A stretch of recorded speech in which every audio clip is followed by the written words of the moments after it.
नमस्कार दोस्तों, मैं हूं संजय। संजय एजुकेशन स्टूडियो में आपका स्वागत है। आज हमारा जो एसएससी जीडी की जो 75 दिन की जो सीरीज चल रही है, उसका है 12वां दिन। तो अगर आपने इससे पहले की वीडियो नहीं देखे, तो इससे पहले की वीडियो जरूर देखिए। तो चलिए हम स्टार्ट करते हैं। हमारा पहला प्रश्न है, निम्नलिखित वाक्यांश के लिए एक सार्थक शब्द चुनिए। हमारा जो वाक्यांश दिया गया है, इसके लिए हमें एक सार्थक शब्द सिलेक्ट करना है।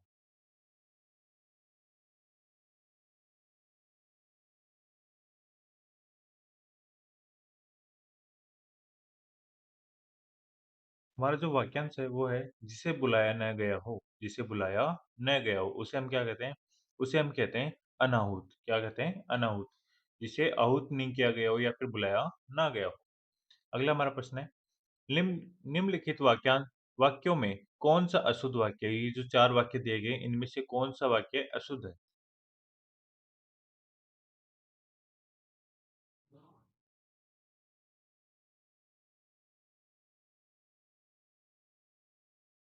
तो हमारे जो 4 वाक्य हैं, पहला वाक्य है शर्मा जी बुलाए हैं। दूसरा वाक्य है उन्होंने अफवाहें फैलाई। तीसरा वाक्य मुझे मत मारो। चौथा वाक्य बुराई से बचो। इन चारों वाक्यों में जो हमारा अशुद्ध वाक्य है वो है हमारा शर्मा जी बुलाए हैं। यहाँ पर क्या होना चाहिए? शर्मा जी ने बुलाया है। क्या होना चाहिए? शर्मा जी ने बुलाया है। तो हमारा ये वाक्य क्या हो जाएगा? अशुद्ध हो जाएगा। बाकी के जो 3 वाक्य हैं वो हमारे क्या हैं? शुद्ध है। अगला हमारा प्रश्न है, निम्नलिखित में से कौन सा पत्र का अर्थ नहीं है? पत्र का अर्थ इनमें से कौन सा नहीं है?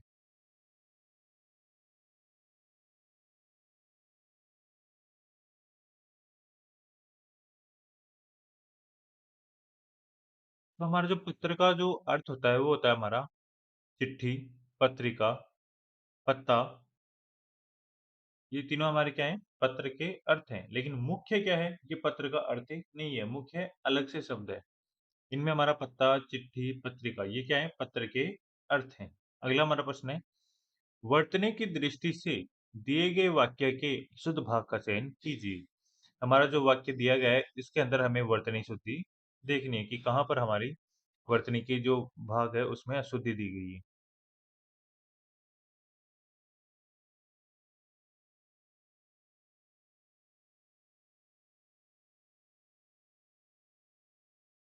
यहाँ पर हमारा जो वाक्य है वो है, जब तक परीक्षा का दिन नहीं आया था, तब तक उसने एक अक्षर नहीं पढ़ा था। तो यहाँ पर जो हमारी अशुद्धि है वो है हमारी अक्षर नहीं पढ़ा गया था। कौन सी में? अक्षर नहीं पढ़ा था। यहाँ पर हमारी क्या है? वर्तनी की अशुद्धि है। अगला हमारा प्रश्न है, निम्नलिखित में से कौन सा शब्द अनेकार्थी शब्द है? यहाँ पर जो 4 शब्द दिए गए हैं, इनमें से कौन सा है कि अनेकार्थी यानी एक शब्द से अनेक अर्थ निकलते हों?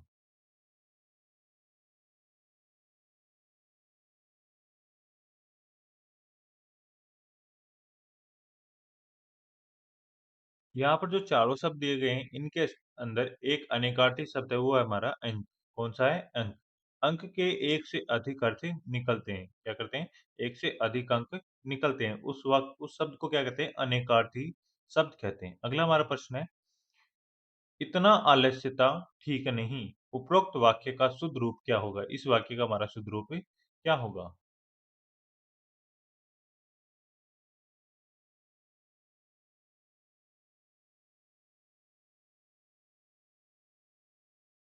इस वाक्य का जो शुद्ध रूप है वो होगा हमारा, इतना आलस्य ठीक नहीं है। क्या होगा?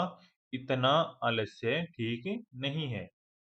अगला हमारा प्रश्न है, निर्धन बालिका भूख से रिक्त स्थान थी। उपरोक्त वाक्य के रिक्त स्थान की पूर्ति उस शब्द के द्वारा कीजिए।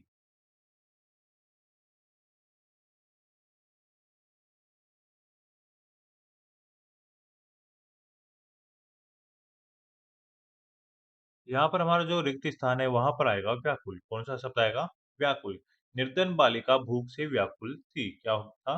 निर्धन बालिका भूख से व्याकुल थी। अगला हमारा प्रश्न है, निम्नलिखित में से कौन सा वाक्य संज्ञा के प्रयोग की दृष्टि से शुद्ध है? संज्ञा के प्रयोग की दृष्टि से शुद्ध है।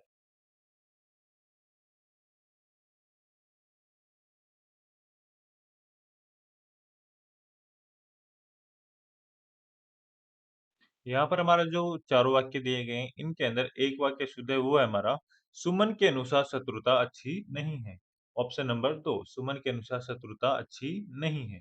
अगला हमारा प्रश्न है, प्रशंसनीय का विलोम होगा। प्रशंसनीय का विलोम कौन-सा शब्द है?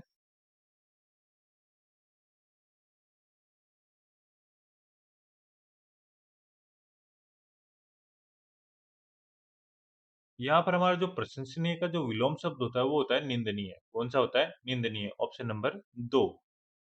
अगला हमारा प्रश्न है, जो पहरा देता है, वाक्यांश के लिए सार्थक शब्द क्या होगा? वाक्यांश क्या है हमारा? जो पहरा देता है, उसे हम क्या कहते हैं?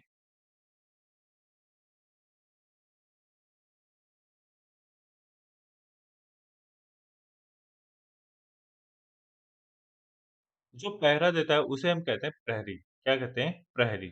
Option number 2।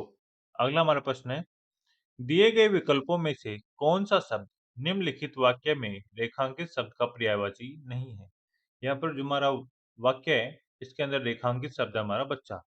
वाक्य हमारा, बच्चे को बच्चा बनकर ही समझ सकते हैं। बच्चे को बच्चा बनकर ही समझ सकते हैं। यहाँ पर बच्चा का जो पर्यायवाची शब्द है, यहाँ पर 4 शब्द दिए गए हैं, उनमें से बच्चा का पर्यायवाची शब्द कौन-सा है?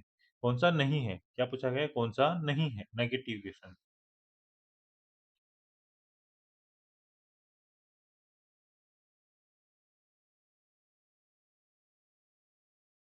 यहाँ पर जो चारों शब्द दिए गए हैं, इनके अंदर शिशु, बाल, बालक, ये तीनों क्या हैं? बच्चे के पर्यायवाची हैं। लेकिन जो वायु है, ये बच्चे का पर्यायवाची नहीं है। तो ऑप्शन नंबर 4 हमारा सही जवाब हो जाएगा। अगला हमारा प्रश्न है, निम्नलिखित वाक्य के रिक्त स्थान में सबसे उपयुक्त मुहावरा क्या होगा?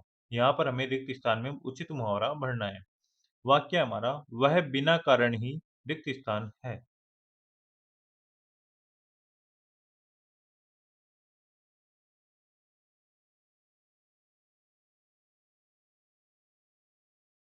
देखिए, इस प्रकार के जो क्वेश्चन होते हैं, इनके अंदर हम अगर एक-एक मुहावरे को उठाकर रखें या फिर उनको साथ में बोलें, तो हमें सही तरीके से उत्तर का पता चल जाता है। यहाँ पर हम देखिए वाक्य को बोलते हैं, वह बिना कारण ही, ऑप्शन नंबर 1 को लेते हैं, वह बिना कारण ही मुँह फुला लेता है।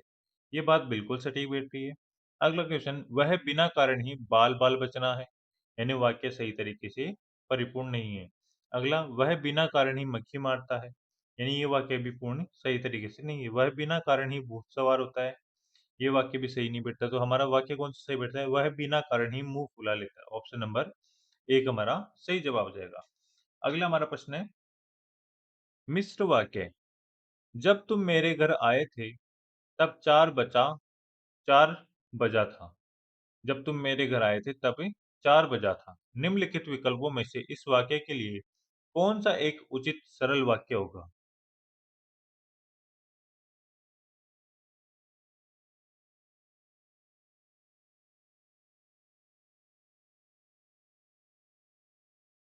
इसका जो उचित सरल वाक्य होगा, वो होगा हमारा, तुम 4 बजे मेरे घर आए थे। Option number 4। तुम 4 बजे मेरे घर आए थे। ये जो ऊपर जो मिश्र वाक्य दिया गया है, इसमें शब्दों को घुमाया गया है, उसमें कठिन बनाया गया है। तो इसका सरल वाक्य क्या हो जाएगा? तुम 4 बजे मेरे घर आए थे। अगला हमारा प्रश्न है, निम्नलिखित वाक्य के रिक्त स्थान में सबसे उपयुक्त मुहावरा क्या होगा? वाक्य हमारा, जेठ की गर्मी रिक्त स्थान जैसी होती है।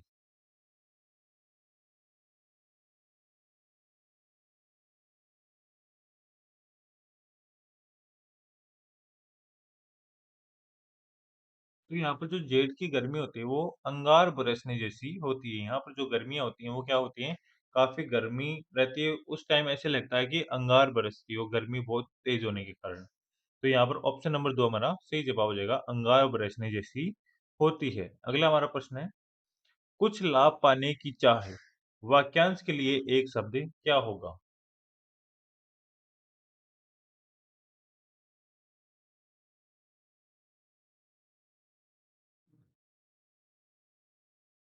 यहाँ पर जो वाक्यांश के लिए एक शब्द है, कुछ लाभ पाने की चाह, उसे हम कहते हैं लिप्सा। क्या कहते हैं?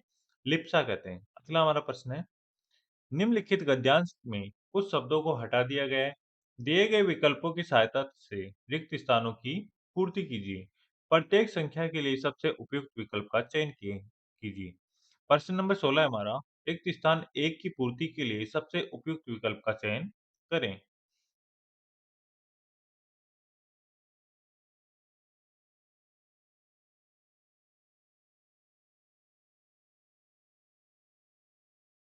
यहाँ पर गद्यांश के अंदर हमारा जो पहला वाक्य है, वो है हम सभी को इस दुनिया में सफल होने के लिए हर जगह पर रिक्त स्थान देनी पड़ती है। हर जगह पर हमें परीक्षा देनी पड़ती है। क्या करनी पड़ती है? परीक्षा देनी पड़ती है। Option number 3। अगला हमारा प्रश्न है, रिक्त स्थान 2 की पूर्ति के लिए सबसे उपयुक्त विकल्प का चयन कीजिए।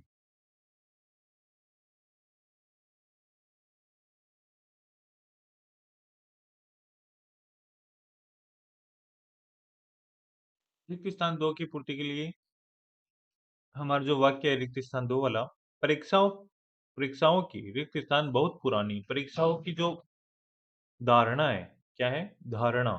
ऑप्शन नंबर 2, परीक्षाओं की जो धारणा है वो बहुत पुरानी है, यानी पुराने काल से ये परीक्षाएँ लेती जा रहे मतलब लेते आए हैं सभी टीचर और ये परीक्षा चलती रहती है। अगला हमारा प्रश्न है, रिक्त स्थान 3 की पूर्ति के लिए सबसे उपयुक्त विकल्प का चयन कीजिए।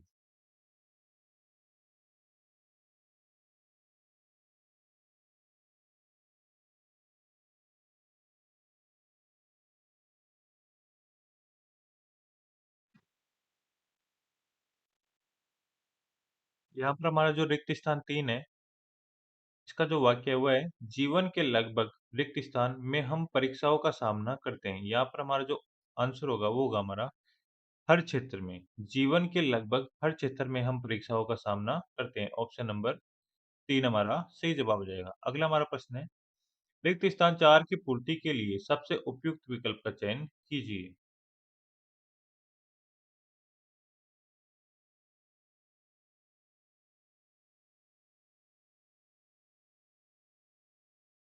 वाक्य नंबर 4 है हमारा, हम लोग अच्छी रिक्त स्थान पाने के लिए भी परीक्षाओं में बैठते हैं।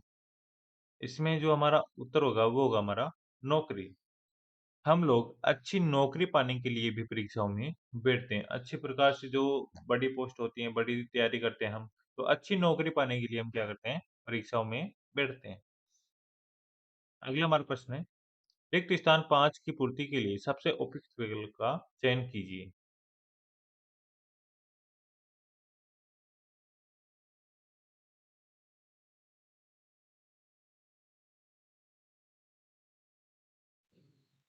रिक्त स्थान 5 के अंदर हमारा उत्तर होगा कठिनता। कौन-सा होगा? कठिनता। परीक्षाओं की कठिनता का स्तर भी बढ़ जाता है।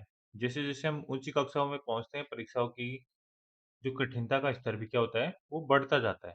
लेवल हमारा बढ़ता जाता है। ये थे हमारे टॉप 20 क्वेश्चन। किसी भी प्रश्न में अगर आपको डाउट हो, तो कमेंट बॉक्स में ज़रूर लिखें। अगर आपको ये सीरीज़ अच्छी लगी, तो इसे लाइक करें, शेयर करें और अपने जो सहपाठी हैं, जो साथ में आपकी तैयारी कर रहे हैं, उनसे भी आप इसको शेयर कीजिए। जो भी आपको इनके अंदर डाउट लगता है, पहले उनसे भी शेयर कीजिए, हमारे साथ भी शेयर कीजिए। धन्यवाद।